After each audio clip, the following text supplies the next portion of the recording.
Hello, everyone, and welcome to Preemie Chats, a place for parents and healthcare professionals to gather, share stories, and learn from each other.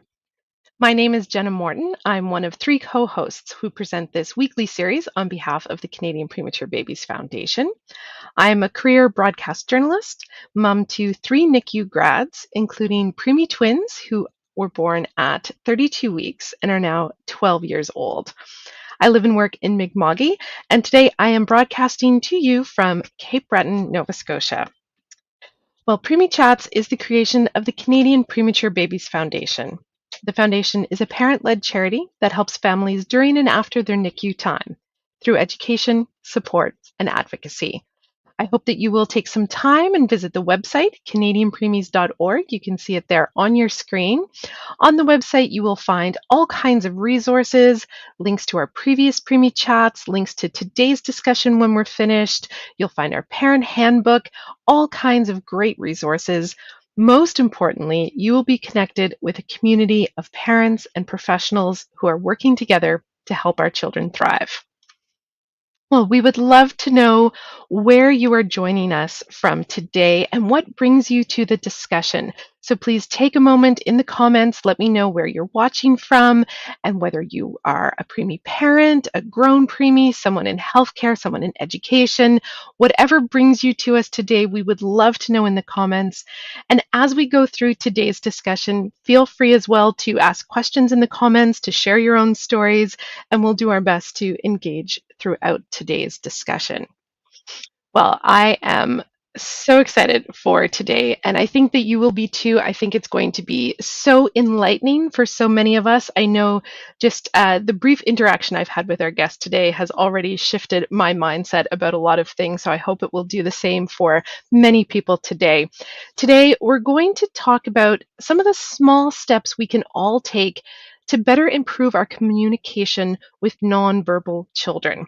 My guest for this discussion is Sweeta, who is a mother, an advocate, and an author who is working to help foster empathy and inclusion.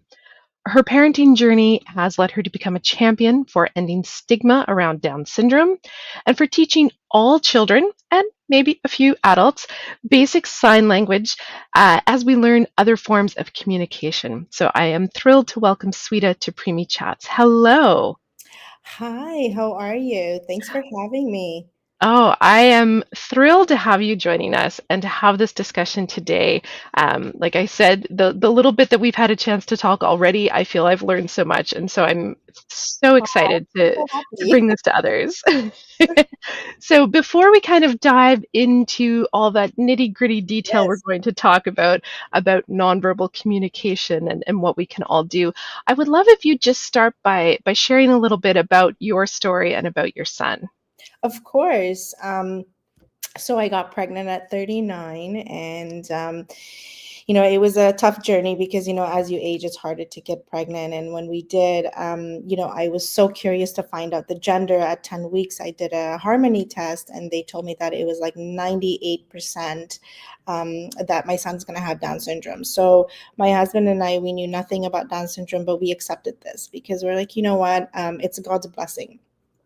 So it was a rough journey through pregnancy, but when he was born, he was literally everything to us. He's amazing. He during when he was born, you don't know what to do as a first time mom, right? Like, especially when your son's born with a specific diagnosis, but all we knew was how to love him unconditionally. And that was amazing for us because we were looking forward to meeting our little guy. Talk a little bit about what it was like kind of in those early days of trying to learn about your son's condition while learning to be a parent. Oh my God, it was challenging, to be honest, because it's full of emotions. There's the thing is that with Down syndrome children, there aren't any two children who are ever alike. So it was not like a roadmap for us to follow, or like any instructions, like nothing. We didn't know anything. And we, during pregnancy, to be honest, we never really did any research on it because we're like, you know what? we don't want to scare us, and during the pregnancy especially, because you're so hormonal too. I didn't want to know things that were not going to be true for my son, right? Because they're so different. So during the earlier stages of it, learning about them, I joined amazing Facebook groups where I was learning everything, like a lot of stuff on a day-to-day basis. And the moms and the families there are so supportive. So it was nice to have that community that was there for support. So it was very challenging, but you know what, to be honest, like, you love your child no matter what, right? But learning different things. And the one thing for sure that I guess is true with all kids with Downs is that they have very weak immune systems. So during the earlier stages, my son would get sick so often. We practically lived at sick. As like he did have a surgery when he was born. His stomach wasn't attached to his intestine, so they fixed that, and they took his appendix out, and then he had malrotation, so a whole bunch of things. So it was challenging enough at the beginning, but it just became a little bit more and more and more challenging because we were learning so much. And sometimes it was just like, oh my God, like, we love him so much, what can we do to help him? But, there was no really good answers to that, because you learn as you grow with your child. I think that's true, whatever your challenges might be, whether it's prematurity or diagnosis or even just being a first-time parent. It's true. I think so many people expect there to be a roadmap or a Yeah. playbook that you can follow, and you realize, no, every situation is very different. Yeah. Yes. When did you start to realize that your son's Down syndrome was also going to impede your communication with him? So we knew that he was going to have developmental delays, and around the age of 2, we started to notice that he's not, typical dada mama. Certain sounds he was not making, and at that time we had a therapist that was coming into our home, and I often asked questions way before the age of 2, even, because I was one of those moms that, like, because I knew there was going to be developmental delays, I wanted to be on top of things, and I wanted to do things as early as I could. And one of the therapists that I spoke with, I think he was like 9 months, and I said, I want to start doing speech therapy with him. And she laughed at me. She's like, he's so young. Like, people don't do that. Even typical parents don't do that with their typical kids. Like, just don't worry about it. Like, he'll speak when he's ready. And I don't know why I listened to her, to be honest, but around the age of 2 really is when I was like, no, he's really having major developmental issues, and when it comes to speech, especially. And so that's when we decided to, okay, like, we need to start seeking help now.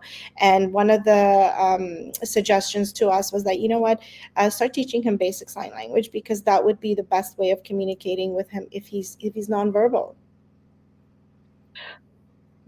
Had that ever kind of crossed your mind as a parent that you were going to have to learn sign language to communicate? Never, never. I just, as a parent, you're not prepared for a lot of things when it comes to your child's developmental journey, whether it's a child who has a special needs or not.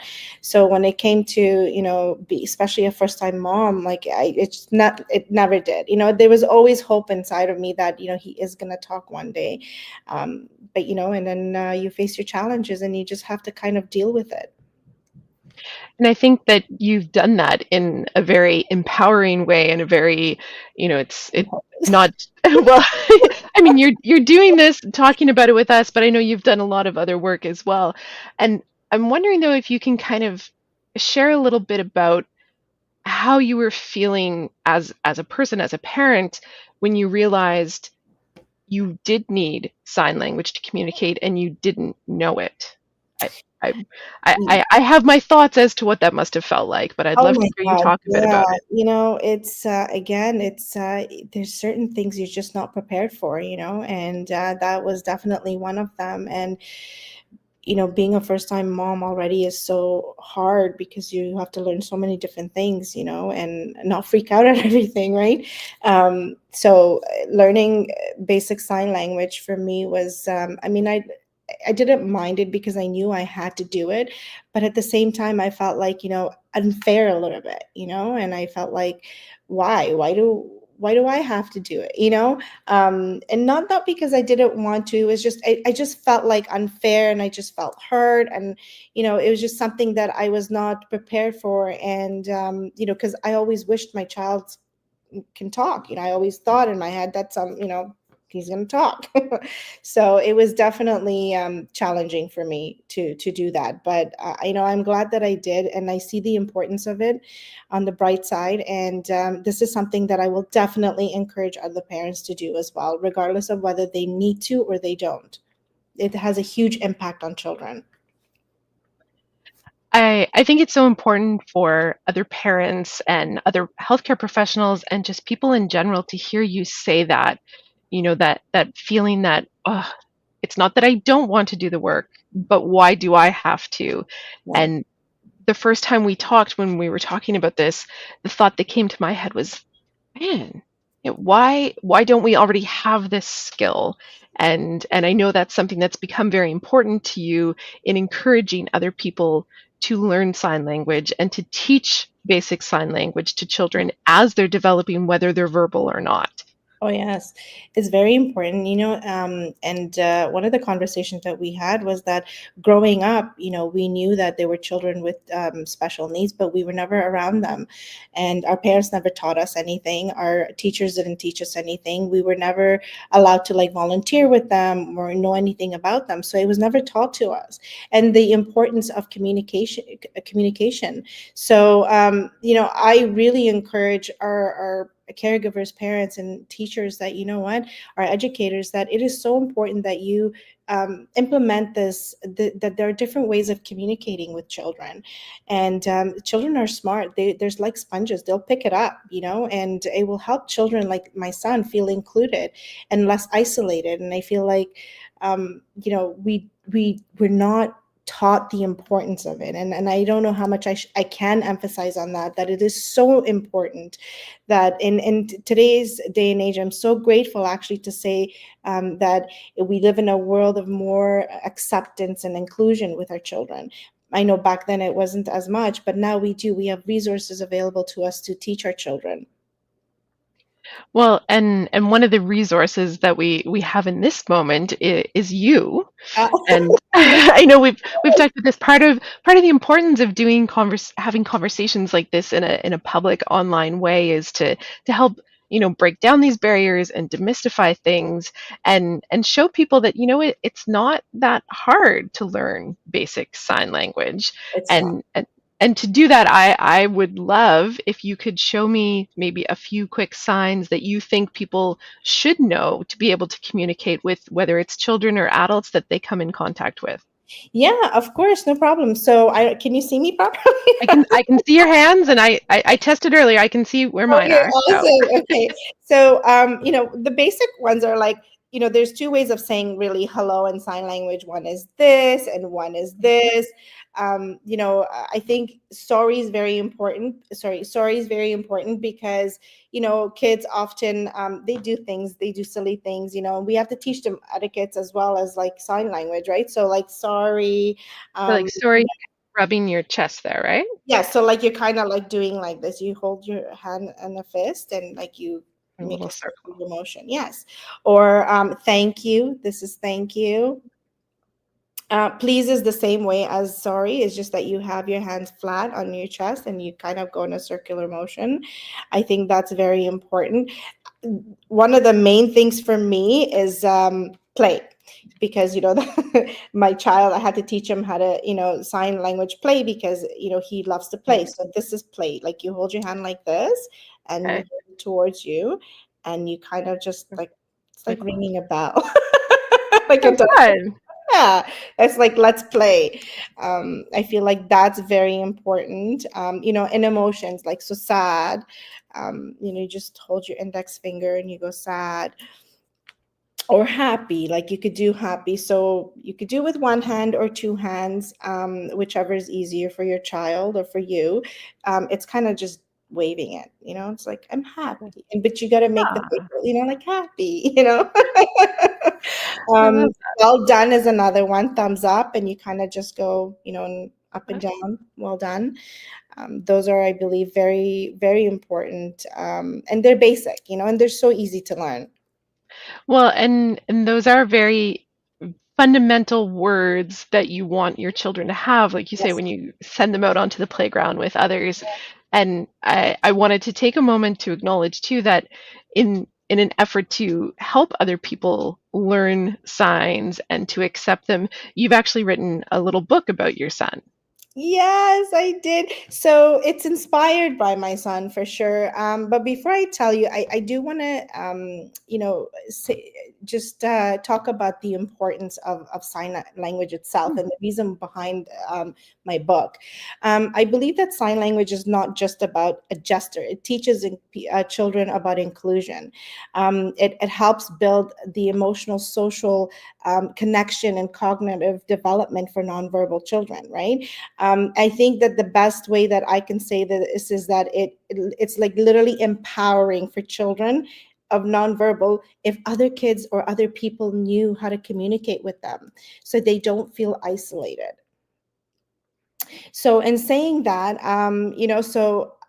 there's been several times where I took my son to the park, and because he's nonverbal, other kids don't understand him, and he's so social. Like he wants to, he goes and he hugs you, he says hi and whatnot, and he wants to play, and kids walked away from him quite often.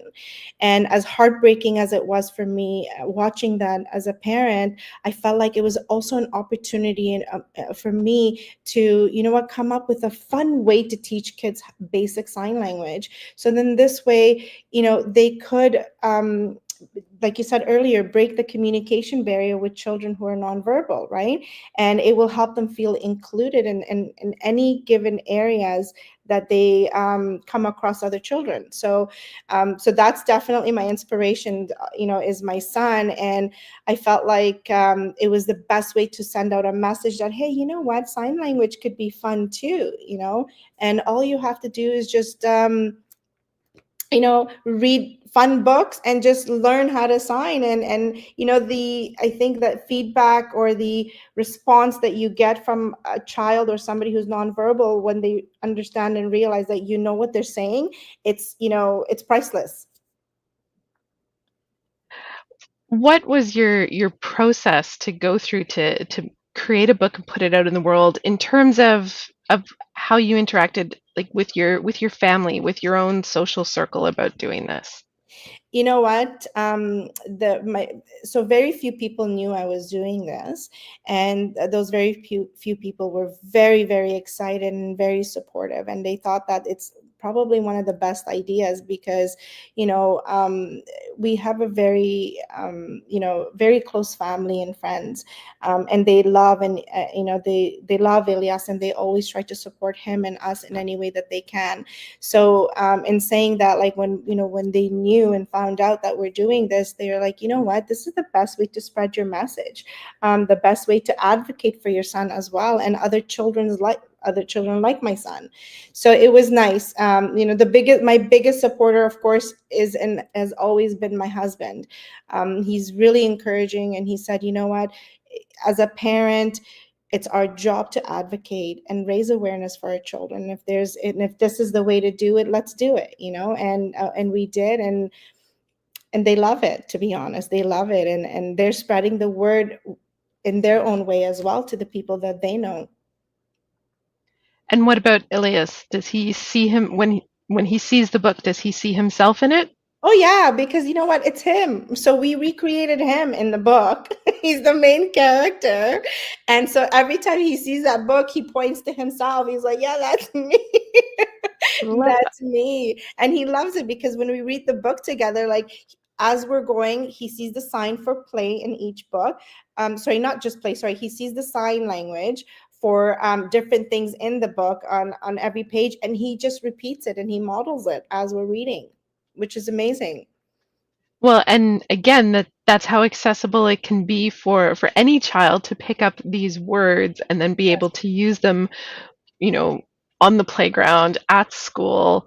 Yes. Um, Speaking of school, I saw that your son has just finished preschool and is getting ready to transition into a new phase of life. Yes, yes. That must be exciting and exhilarating and nerve-wracking.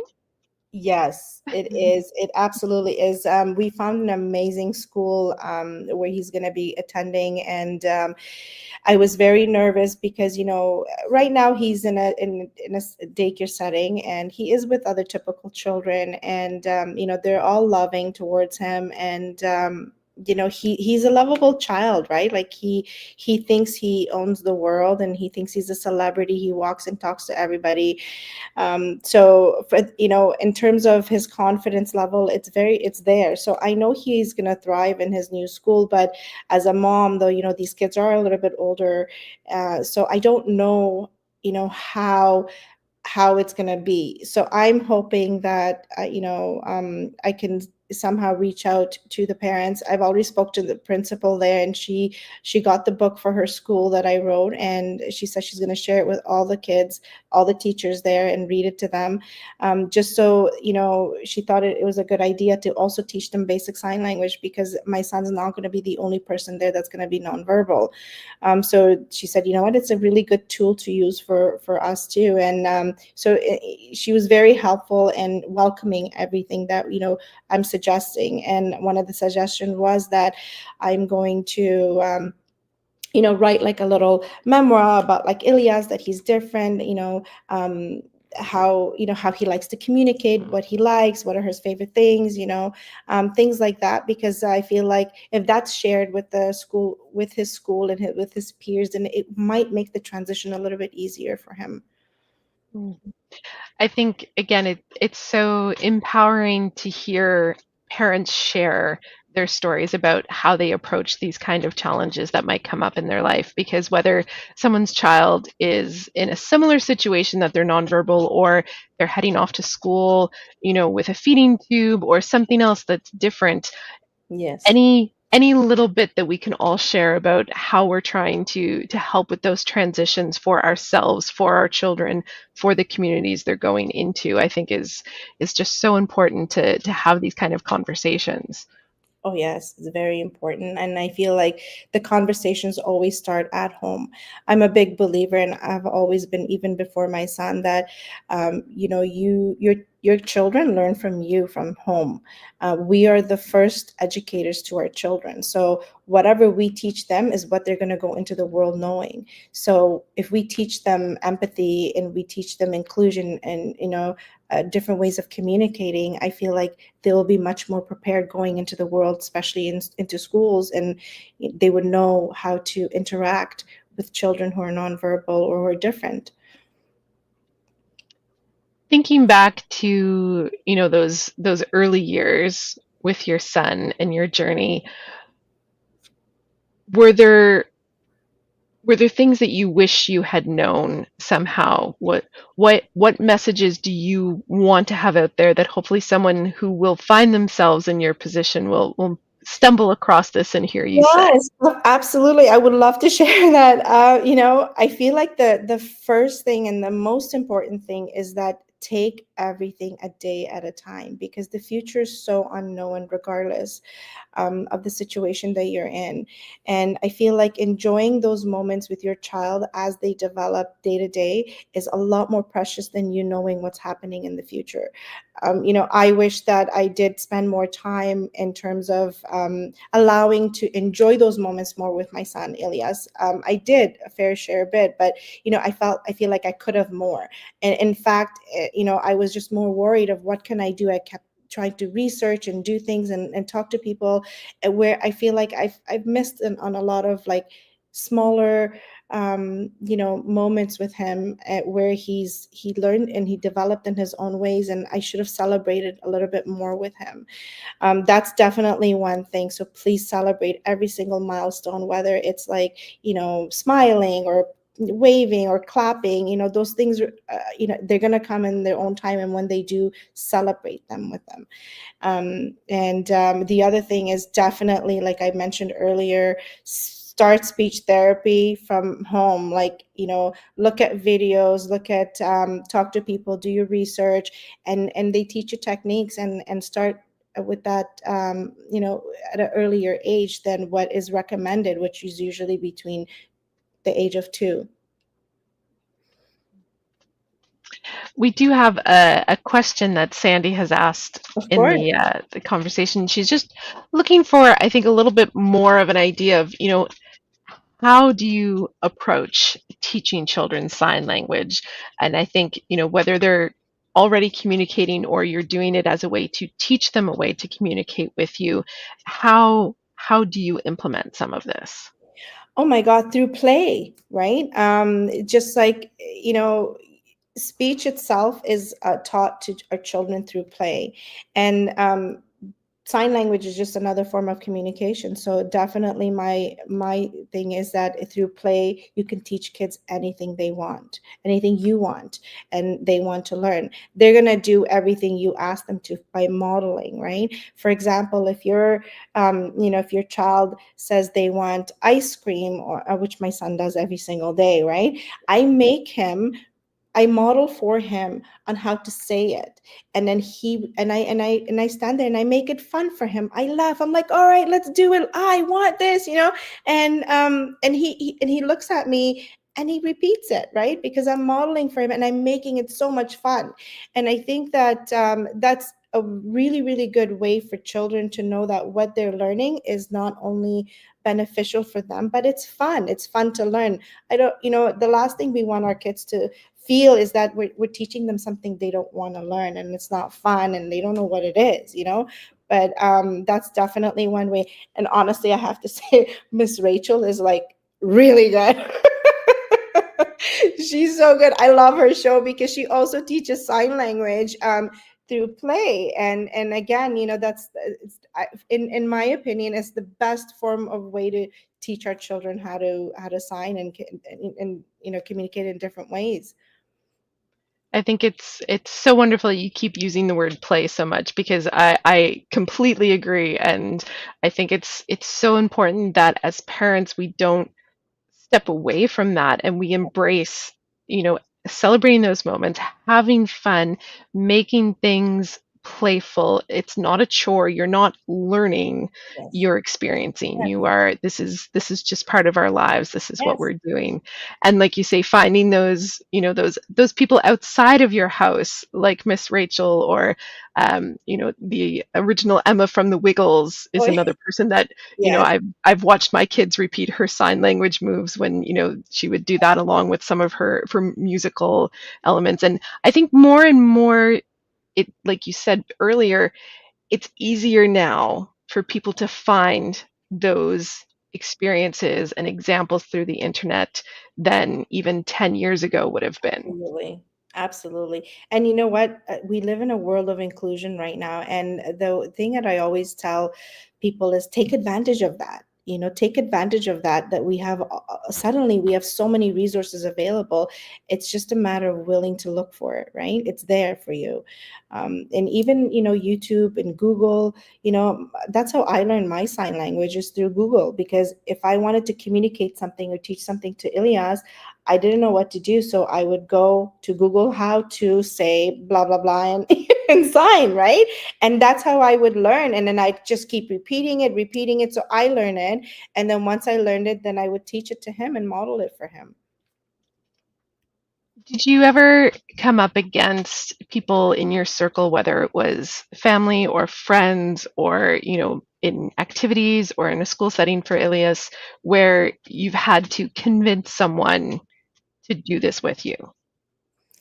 No, actually, to be honest. And I think that one of the main reasons for that is that people are just so much more aware that there are so many children, adult, and that they're different and that they're nonverbal or they communicate differently. I've never had that trouble, so I think I've just been very grateful for it.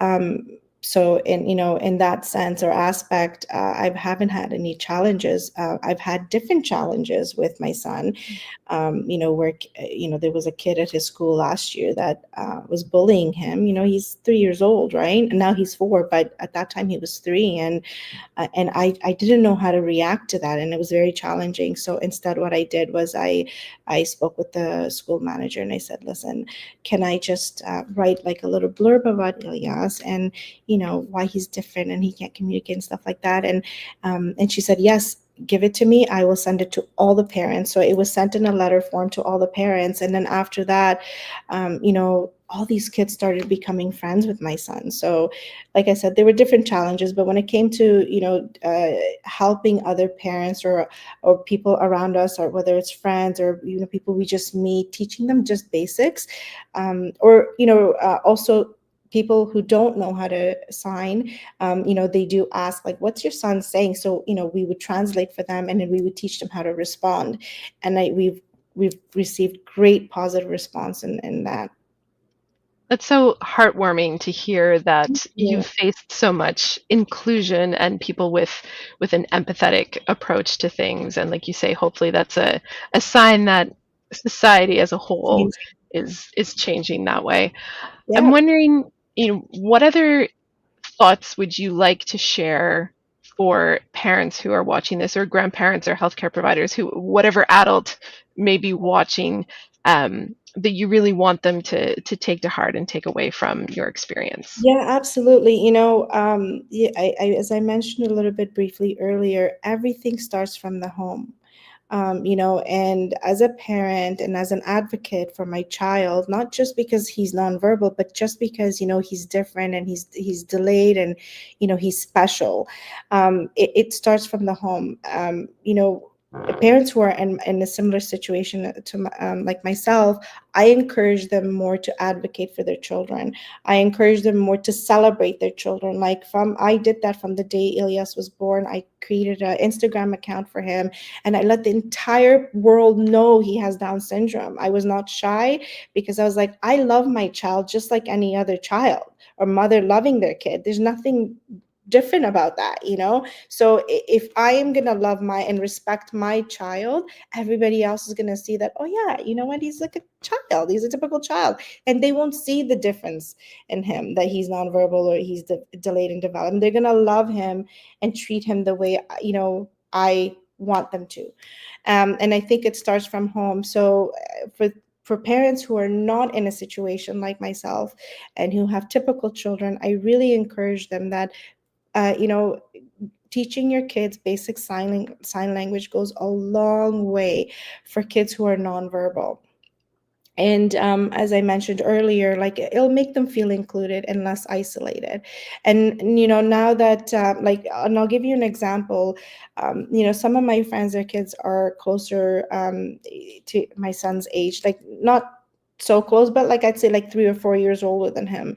And I've taught them basic ways to communicate with Elias, and it's made such a huge improvement on, when they're over or I take them out together, because then they're able to communicate and play better. And if someone can, understand the importance and the impact that has, and it's a world of difference. And that's my advice: to please, don't hold that information from your child. And like I said, they're sponges. They're willing to learn anything that you teach them. I think it's so heartwarming to hear you speak about your love for your son, but also your love and your passion for spreading your, I don't even know what the word I'm looking for, just your joy at being able to bring new knowledge to someone. Just it's infectious. Oh, thank you. Honestly, that's my goal. My goal is just to spread awareness, and ultimately that, I want everyone to see. I can't speak for every parent, but I can speak for myself that, my child is so lovable, and they see that through me, right? How much I enjoy being with him, how much I enjoy spending time with him. I really try to do every activities that I can with him. I don't limit him. He's in soccer, swimming, boxing, like, he's in music. I know that may be too much for some parents, but for me, it's like, I want him to explore the world and see what he's good at. So that's something that, limitation is not in our books when it comes to, raising my child, and people can see that. That's one thing. And the other thing is that my husband, the genetic specialist, told him when my son was born, my husband asked, what can I do to stimulate him? What can I do to unlock different parts of his brain? And the genetic specialist told him that, you know what, take him to nature. That makes a difference. And he took that to heart. And Elias is 4 years old. Thankfully, we have been, blessed that we're able to do this, but we've literally traveled around the world with Elias. He's seen everywhere. And we feel that that's built on his confidence and, the way he goes and he shakes hands with random strangers, no matter where we are, whether we're here or Hawaii or wherever we are, he just goes and he just talks to them. And, he can't really say words, but he's like blah blah blah blah blah. And you know what? Strangers they just love seeing him. They're like, oh my God, look at this kid. He's so confident. He's so cute. So those things make a difference, believe it or not. Well, like you said, that confidence Yes. obviously comes from home. You can Yes. see it in you. I'm sure if your husband was on this call with us, we could see it in him as well. Yeah. And Oh yeah. obviously, it's trickling down through.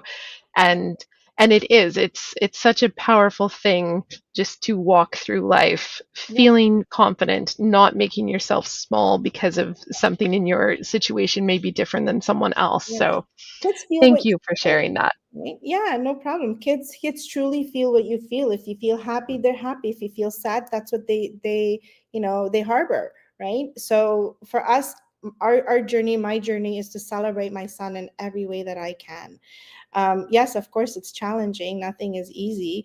I have my moments where I lock myself up in the bathroom and cry so he doesn't see me. But you know what? I overcome them because I think there's a bigger world, bigger challenges out there, so we just have to find different ways to deal with them.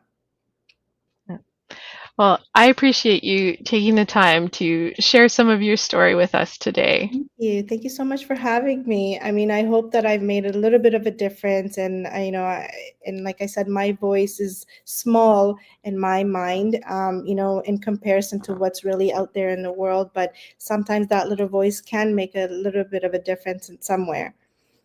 I definitely think I can assure you it's made a difference in the way I think of things already. So Thank you've you. accomplished that. Thank you so much. Thank you so much, Sweeta. And thank you to everyone who's been watching today. My guest was author, advocate, and mother, Sweeta Zaman. You can find her book, My Daily Signs, from major online retailers like Indigo and Amazon. There's a link in the comments as well as a link to the social media account, the Instagram that she mentioned, where she's been sharing her son, Elias's journey, life of Elias, with some underscores. It's written there in the comments if you want to be able to follow along.